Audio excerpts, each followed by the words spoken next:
Baldur's Gate 3 and Starfield are two games whose communities have definitely clashed multiple times during those games' release windows, whether that is to claim that my game is better than yours because of this, or your game is worse than mine because of that. There were a lot of heated exchanges in social media when it came to these two games because they released relatively close to one another. Now, me personally, I just decided, you know what, both games look pretty good. I'm going to go ahead and I'm going to be playing both games. Now, Baldur's Gate 3, I played the entire thing, greatly enjoyed the experience, even if some portions of the main plot were not my favorite thing. That's not to say that they're bad, it's just that I personally didn't like certain aspects of the story. But the story I still think is absolutely excellent, and I definitely know that there's a ton of people that are going to enjoy the story there. On top of it, besides the main plot, there are tremendous amounts of little stories, and even not just little, like big arcing narratives surrounding the characters themselves that were phenomenal. The sheer hatred that I felt for Asterion by the end of the playthrough just goes to speak at how well that character is played out. Because, you know, whenever you develop very strong feelings around a character, it just means that the person portraying it and the team that wrote that character did a phenomenal job. Like an obvious comparison would be Joffrey from Game of Thrones, right? People hate that character, but it's a really good character because of the fact that people have such strong feelings about it. You know what I'm saying? But Baldur's Gate 3, I absolutely loved it. I don't think that there are a lot of games out there that give you the degree of freedom that I was given with Baldur's Gate 3 to just do whatever I want. And that includes both in combat as well as dialogue choices in the game. It was absolutely phenomenal. Then we have Starfield. Now, Starfield is a game that had quite a few problems. I talked about those in my review of the game. And my experience with the game was still fairly good, despite the problems that the game has. Now, the reasoning behind this could be because I usually don't tend to play a lot of Bethesda games because they just don't appeal to me as much. Like, for instance, when it comes to Fallout, I think Fallout is fine, but the actual setting of Fallout is something that doesn't pull me in quite that much. Like, I played the entirety of Fallout 4. I thought it was a very enjoyable experience, but the setting wasn't really the main driving force bringing me into the game. I understand why people enjoy it, and I understand what the appeal is. It's just one of those things that it really isn't for me in terms of its setting. In terms of its mechanics, though, I enjoy it. Skyrim falls in a different umbrella wherein I love the setting of Skyrim. I feel like I should love everything about Skyrim. But then the problem is that Skyrim's melee combat kind of sucks. I mean, you know, I know that a lot of people are going to disagree with me, and if you enjoy Skyrim combat, that's great. I don't. And I tried getting into Skyrim so many times, and I just wasn't able to, because the combat always ends up falling flat for me. Now, I understand you can also do your stealth archers and your casters and all of these crazy things. But why am I talking to you about Skyrim and Fallout? Because that is usually the argument that people bring up whenever I tell them that Starfield is actually my favorite Bethesda game. When I talk about Bethesda game, I'm talking specifically about like Bethesda developed, not stuff that they publish from like id Software or anything like that, right? Like Doom and whatnot. I'm talking about actually developed by Bethesda. Starfield is probably my favorite Bethesda game. And the main reasoning behind that is because of the sci-fi setting. I really like the sci-fi setting. I really enjoyed certain features that I guess not everybody cares that much about, like making your own spaceship. I absolutely love that. Being able to walk around inside your spaceship, which I know seems like a very simple thing, right? You guys are thinking, what do you mean walking around inside your... Like that's a big major feature. You need to understand, I have over 500 hours probably, I think maybe even more than that, in Elite Dangerous. And one of the few things that I've always wanted to do in Elite Dangerous was just be able to walk around inside my spaceship. So this is just like a burning desire that was instilled in me for so long. And that game just didn't let me do it, despite the fact that of all the space games I've ever played, Elite Dangerous has the best spaceship control I've ever experienced. But I still couldn't actually just live that fantasy of going around my spaceship and walking around inside of it. That's all I wanted. And that was something that Starfield gave me. Not only I could walk around my spaceship, I could straight up make my own spaceship, which was awesome. I greatly enjoyed that. Now, when it comes to the main story of Starfield, it didn't really bring me in. Like, initially I was interested, ooh, these artifacts, all of these things. But eventually when I did my first temple, I was like, oh, it's kind of just like Skyrim, but in space. I pretty much lost interest in the story at that point. But the faction quests themselves, however, were phenomenal. I only did like 2 of them, but from what I've heard from people, a lot of the other side quests are also, the faction quests are also very good. So Starfield was an enjoyable experience for me, despite its shortcomings and all of the problems that it has. And now you guys might be wondering, okay, Rurikhan, but why are you talking about this now? And it's not because Bethesda has recently been responding to negative reviews of Starfield on Steam, which I find interesting, because, you know, whenever somebody puts a mean comment on one of my videos, I also go in there and I engage with comments and whatnot, and that's something that I do in my videos in a lot of ways. Somebody criticizes one of my videos, I go into the comment section and I go in there and I reply. I find it interesting that apparently Bethesda is not allowed to do that on Steam because people gave them a lot of flack. I do find it weird. You know, it does feel kind of weird when it's a big entity doing it, but whatever, I digress. The main reason we're talking about these 2 games today is because a couple of months ago I ran into this article right here, which says, ex-Skyrim developer explains the key difference between Bethesda games and Baldur's Gate 3. And when I initially read this article, I was like, bro, I should make a video about this because this is really interesting and I have a couple of opinions that I want to put out there in regards to that. However, at the time, something else must have gotten in the way. I was probably playing some other video game because 2023 is just like chock full of amazing video games and experiences, and I probably ended up being a little bit too busy. But today I woke up and I got reminded of it, and I was like, you know what? Today is the day that we're going to be doing the video. So this is an article by Wesley Yunpool. I'm going to be linking it in the description of this video if you guys want to actually read the article, which I would recommend. It's a very good article with some very interesting points. And we're going to be reading through the article, and I'm going to be giving you guys my thoughts on some of the things that are being said here. And then we're going to get to a conclusion that I feel some of you are going to find interesting with some recent stats that Larian Studios has published on Twitter. So let's get this started. The lead designer of Elder Scrolls V has discussed the difference in design philosophy between Bethesda games and Larian's Baldur's Gate 3. Speaking in a fascinating interview with MinMax, ex-Bethesda designer Bruce Nesmith, I don't know if it's Nesmith or Nesmith, I'm sorry if I'm mispronouncing it, I'm not a native English speaker, expressed his love for, excuse me, my TV is, expressed his love for Baldur's Gate and Dungeons & Dragons, before delving deep into the difference in design philosophy between the likes of Fallout and the Elder Scrolls and the critically acclaimed Baldur's Gate 3. Now, Nesmith said, I think Baldur's Gate 3 is a triumph of trying to make the tabletop experience actually happen right there in the computer.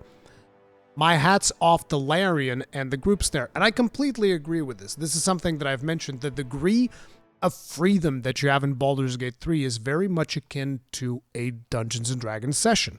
And as I say this, I understand that not everybody has potentially experienced what a Dungeons & Dragons session can be like. But fundamentally, it is one of those things that is really only limited by the imagination of the players and the imagination of the dungeon master. So it basically is a situation where someone who is organizing the Dungeons & Dragons session will just go like, okay, here's this scenario where you're in a dungeon and you encounter these pirates or whatever, and they have this hoard of loot, and you know, what do you guys want to do? And then the party has to decide, and you can even, you know, try to negotiate with the pirates. You can kill the pirates. You can do all of these different things. There are all kinds of crazy scenarios. Like, for instance, you're inside a cave, right? So somebody might have the idea, oh, what if I shoot like an explosive arrow at the ceiling and then, like, you know, to crumble rocks? And then the dungeon master might come up with a scenario for that. Usually video games don't really give you that degree of freedom because naturally all of that has to be coded into actions that players can actually take in the video game. Now, Baldur's Gate 3 does an exceptional job at giving you many more options than what you would expect for a video game of this caliber, particularly for an independent team, because let's not forget, Baldur's Gate 3 is an independent game, and the amount of choices and ridiculous things that can happen to you, and the decisions the very impactful decisions, I might add, that you can make throughout the game do make it feel very much like a proper Dungeons and Dragons session, which, by the way, it is based on D20. It is based on Dungeons and Dragons, Baldur's Gate, all that. This is all Dungeons and Dragons stuff, okay? I know some people are going to be like, well, yeah, of course it's like Dungeons and Dragons because it's based on Dungeons and Dragons. Yeah, I know. Okay, I know.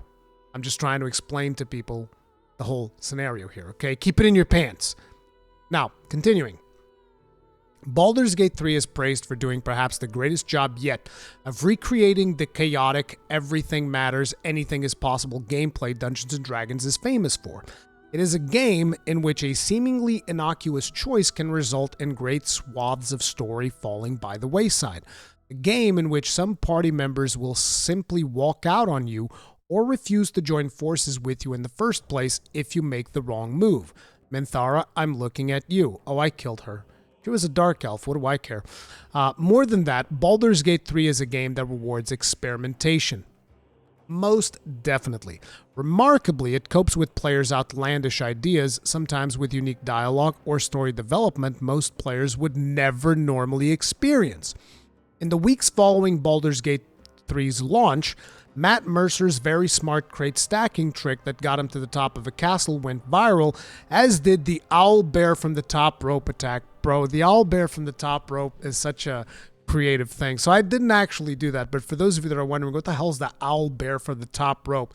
So in a combat situation, what some players decided to do is they would go ahead and they would have a druid that could shapeshift into an owl bear. Now, the owl bear apparently has something where it can do a jumping attack, and the higher you jump from, the more damage it deals.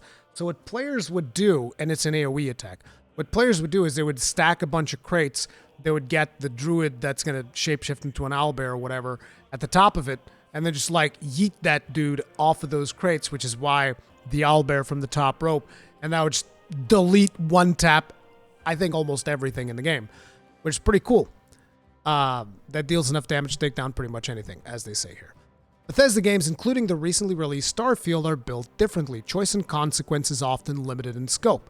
Yes, most definitely. When it comes to comparing the freedom of choice that you have in Baldur's Gate 3 and in Starfield, it is night and day. Starfield, it is much more funneling you towards a certain scenario. As a matter of fact, a lot of videos that have released since the game has released, and when people started finishing and testing it out more and more thoroughly, one of the things that was noted is that a lot of the times there's a lot of quests where you're given a lot of choices, and those choices usually end up in the same conclusion, which was kind of disappointed to see, to be honest, because initially when I was doing those quests, I thought that my choices were actually being impactful, and watching some of those videos that people have made where they tested all of the different dialogue choices that you can make and the outcomes of said dialogue choices, it was actually really disappointing, but, you know, it is what it is.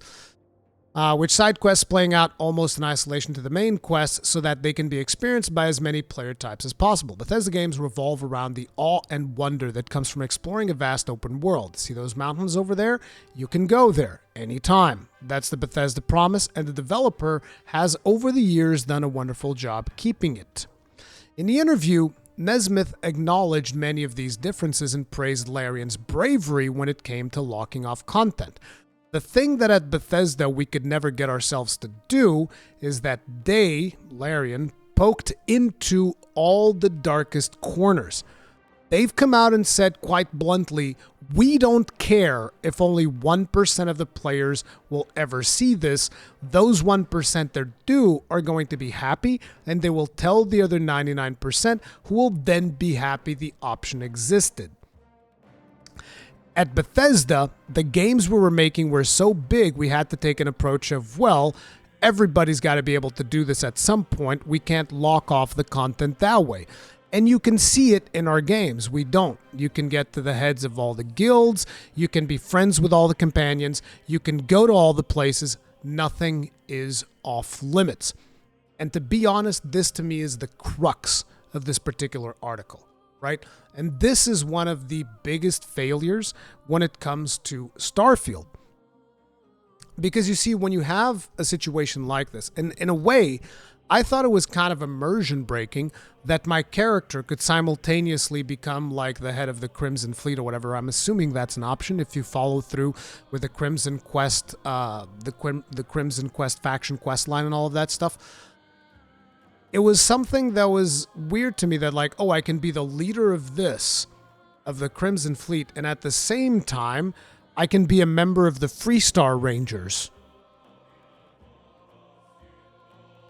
That don't make a whole lot of sense. And you can probably do something with the Vanguard as well. These are completely opposing factions. It just doesn't make sense. So, to be honest, I think it would be much more interesting if Bethesda was more confident in the content that they have in the game and just go ahead and actually say, hey, if you follow through with this particular faction quest line, we're going to lock you off of this other faction quest line. Now, like I said, I don't tend to play a lot of Bethesda games, so this is a part where I'm at a bit of a disadvantage. I don't know if that's what the Bethesda fandom wants, because I know that Bethesda fans want to play these games. They want to immerse themselves in these worlds for hundreds and hundreds and thousands of hours, right? And naturally, a lot of people have this completionist mindset, which I do as well. Don't get me wrong, I also have a completionist mindset. And because of that, people want to no, I want to see all of the content that the game has, as opposed to, getting locked off of some of that content. But I feel like if you actually lock players off of some of that content, you can come up with some more interesting narrative choices. Like maybe you even have characters that could potentially be your allies in one of the other factions. They come out and they attack you, right? I think that is a more interesting thing. But again, I'm still at that position that I haven't played a lot of Bethesda games. This is one of the... I've only finished Fallout 4 and this one, and Starfield. Starfield, not only I finished it, but I also played New Game Plus One almost all the way to the end, but then I was like, I don't have any weapons. I don't feel like doing this again. And personally, I'm of the opinion that it's okay if players don't get to see all of the content. This is actually a philosophy that I've always had when it comes to video games. I think that having some content that you haven't seen yet gives you a reason to replay the game in a different way, replay the game and do a different role. And that's something that you can still do at Starfield, but there really isn't any reason to, because you can do everything on one character, right? Now, I'm very curious to hear your opinions on this, so let me know. But when it comes to Baldur's Gate 3, every choice that you make is a big deal. Like deciding to help a certain character over another might have said character become much more closer to you, might have the other character become hostile to you, which is something that I appreciate. I like having those types of consequences. I like having things that a large portion of the player base is never really going to experience, because I think that gives it a certain degree of mysticism.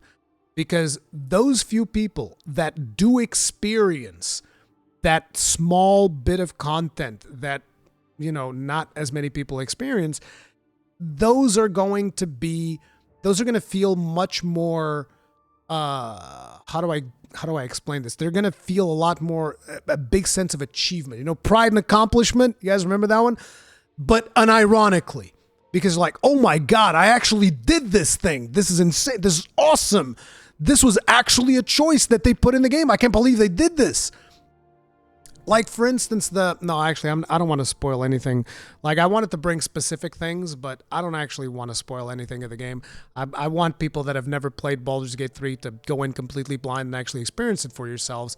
But suffice it to say, there are choices with massive consequence. To give you guys an idea, one of the first times that I actually died and I hit a game over screen, I legitimately thought about hey, this was my character's end. This is where it died, because I've made choices, right? And if I wasn't streaming the game, because, when you're streaming the game, I have to also consider, okay, now I have to start the game all over again, and people are not going to want to watch that. They want to watch the adventure all the way to the end. But the first time that I died, it was basically like, I'm going to give you guys a vague illusion. Some of those who play the game will know what I'm talking about. I basically told the god to go pound sand, and the god decided to pound me instead. And, you know, that to me, I was like, that's a canonical game over. That's the end of my character's story. I would have been happy with that and just start a new character and see what happens after that. But like I said, because of streaming and all that and convenience, I ended up not really following through with that particular plan. But it was definitely really cool that a situation like that can happen and the developers are comfortable being like, hey, this is a game over. It is what it is. You're done. Cool. That's amazing. Not just that, but there are plenty more choices like that. And I think that those scenarios are really cool. Like another scenario that can happen is you can actually finish the game by Act 2 by sacrificing one of your characters. So you just skip out entire Act 3 and finish the game in Act 2. Again, amazing design. I think that is interesting. I think allowing for these crazy off-the-wall scenarios that can happen make for a much more interesting story. But naturally, these are two very different approaches to development. And there's going to be a divide among the player base as to which one each person prefers. And that kind of brings me to the main point of this video. I want to hear from you guys, and I would appreciate if you'd share this with friends and have them tell you which way they prefer it, the Bethesda way or the Larian way, because I don't actually know what the percentages are like in terms of what type of approach people prefer. Do you prefer having content locked off from you because you've made a choice and that choice is going to actually be impactful on your playthrough when you're playing an RPG? Or do you prefer it in a way where the RPG never really locks you off of anything to ensure that you can see all of the content?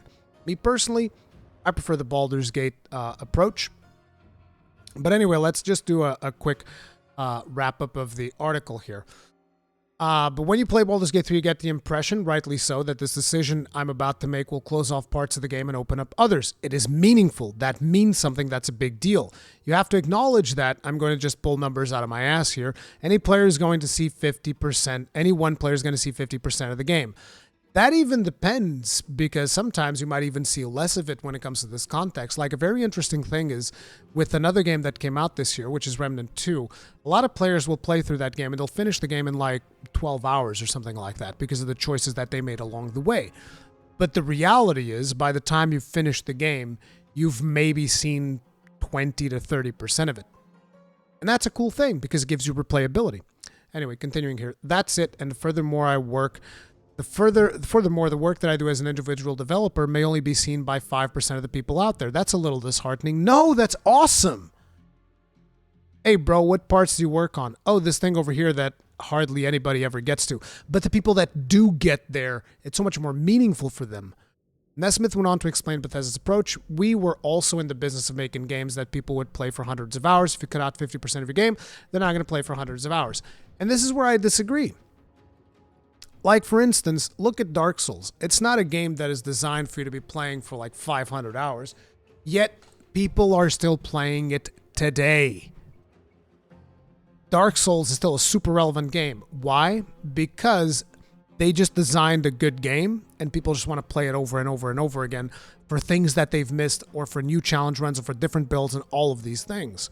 You don't have to do everything on your first run of a game. Now they've only got 50 hours they can play because you cut off half of it. You got benefit for that, points to Baldur's Gate 3. Every decision feels highly meaningful. Yeah, whereas few of the decisions in Bethesda game feel highly meaningful. You maybe get to make 3 or 4 of those. We try to make those really big and important, but you get to make 3 or 4 highly important decisions in the game. It's perhaps unfair to compare Baldur's Gate 3 with Starfield or any other Bethesda game, given that they're different design goals, but such comparisons are inevitable. Baldur's Gate 3, let's remember, launched just a month before Starfield, a release date that was brought forward to avoid Bethesda's behemoth coming in September. In the end, Baldur's Gate 3 going first probably didn't do Starfield any favors. The key question is, will Todd Howard and company change their approach in any way for the Elder Scrolls 6? I don't think they will, which is why the Elder Scrolls 6 is not something that I'm super excited for. Like, I'll probably play it. I'll try it out. I'm not sure if I'm going to play it all the way because, like I said, I've tried getting into Skyrim, wasn't able to do that. But I would love to see them change their approach when it comes to Elder Scrolls 6. Now, a very interesting thing is, like, we're talking about wacky scenarios that can potentially happen with Baldur's Gate 3, and recently, Larian Studios actually released a couple of numbers when it comes to Baldur's Gate 3. And if we look here, you'll notice that 1.3 million players completed the game so far. So this is actually a very impressive number, because usually not that many people finish games. And I know that for a lot of people that watch my content might look at this and realize and be like, what do you mean not many people finish games? A lot of people buy a game and they'll play like maybe 2 hours of it and never touch it again. A lot of people buy a game, they'll play like 20 hours of it and then never touch it again. So having 1.3 million players having completed the game so far, and we're in December. So the game came out, what was it? It was it was like at the end of August, right? No, it was at the beginning of August. Damn it, now I can't even remember. Baldur's Gate 3 release. Professional content creator, August 3rd. Yeah, beginning of August. This game came out of August. August is month 8. We're currently in month 12 at the beginning of it. So like 3 months and change, people have finished the game. This is a multiple, this is almost like, I think I took 80 hours to, what is it, 80 hours? I think it might have even been over 100 hours. This is a lot of hours. So for 1.3 million players that have completed it, it is very impressive.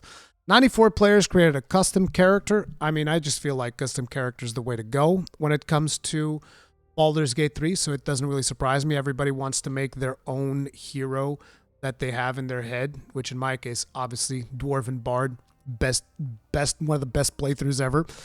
In total, players have spent a combined 8,196 years in the character creator. That's insane.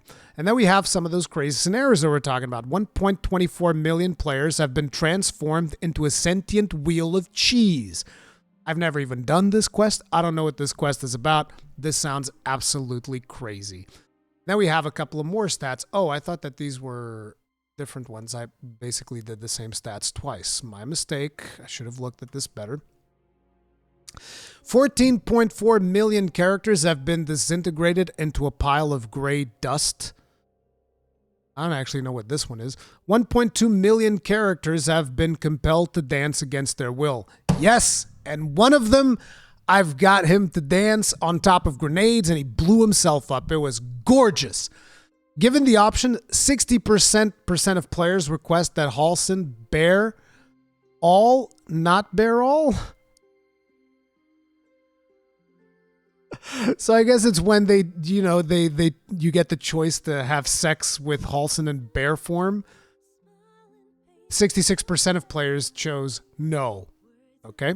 By Act 2, 30.4% of players have given in to their illithid side and flexed their powers. Traitors. I would have never done that.